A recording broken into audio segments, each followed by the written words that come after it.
หัวจากเว็บ FT Trading บ่บ่หัวคันผู้เนาะว่าสิแบบกดออเดอร์อยู่ในเว็บตัวนี้นะแบบว่าคันว่ากดวิน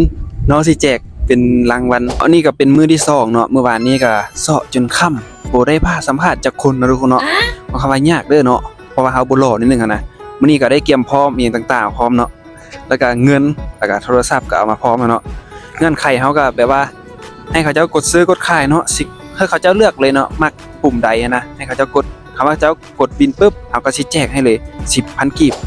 คันบ่วินเด้เฮาก็สิแจกเนาะเพราะว่ามื้อนี้ตั้งเจอมาแจกเนาะไปเดี๋ยวสิไปเสาะเบิ่งเนาะว่าสิพบเพิ่นได้เนาะโอเคไปมาทุกคนเนาะตอนนี้เฮาก็พบเป้าหมายอยู่1คนแล้วเนาะก็ย่างมาหลายเติบนาทีเนาะไปเดี๋ยวสิย่างไปหาเขาเจ้าเลยสบายดีน้องขอสัมภาษณ์เด้หัวจากเว็บ FT Trading บ่บ่หัวคันผู้เนาะว่าสิแบบกดออเดอร์อยู่ในเว็บตัวนี้นะแบบว่าคันว่ากดวินน้องสิแจกเป็นรางวัลมาเนาะตอนนี้แบบเลือกเลยแบบว่ามักซื้อหรือมักขายปุ่มเขียวหรือปุ่มแดงกดได้เลยตอนนี้กดได้เลยมักขายบ่กดเลยทุกคนเนาะตอนนี้เพิ่นก็กดขายลงมาเนาะมาเบิ่งเนาะว่าสิวินบ่นี่ก็ลงมาตรวจเลยโอ้สิได้รางวัลแท้บ่นี่เป็นอะไรความรู้สึกตื่นเต้นบ่เคยจักเทื่อเคยแค่ว่าได้กำไรไปเนาะมาโอเคเลยเด้อไปจะต่อผู้มือทุกคนโอเคมาตอนนี้ก็พบเป็นผู้ที่2เนาะไปเดี๋ยวสิไปขอสัมภาษณ์ลาวดู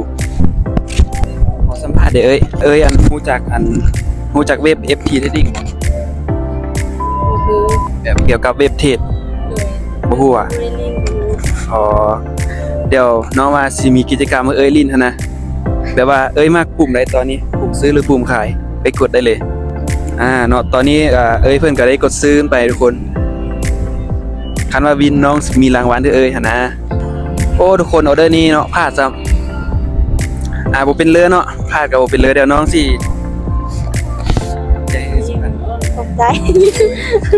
โอเคขอบใจคือกันเด้อมาตอนนี้ก็เจออีกแล้วทุกคนเนาะไป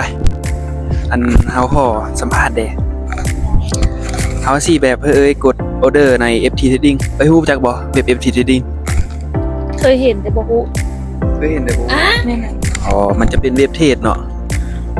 เดี๋ยวน้องสิกดแบบออเดอร์ใน FT เนาะคำว่ากดบินน้องสิมีรางวัลผู้ใด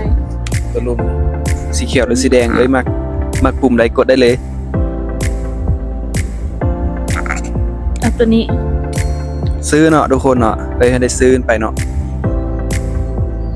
มาเบิ่งเนาะว่าเพิ่นสิได้รางวัลนำมาบ่ป้าทุกคนขึ้นตรวจเลยสวยงามแล้วเนี่ยนี่คันบ่วินนี่สิเฮ็ดได้โอ้บ่วินซ้ำทุกคนพลาดไปเนาะแต่ก็บ่เป็นหยังเนาะเดี๋ยวน้องแบบสิครับมาทุกคนเนาะต่อขอสัมภาษณ์เลยอันฮู้จักกันเว็บ FT Trading เบ็ดบ่ล่ะ FT Trading ว่าฮู้อ่ะคันบ่ฮู้มาเดี๋ยวน้องสิกดออเดอร์ในนี้เถอะ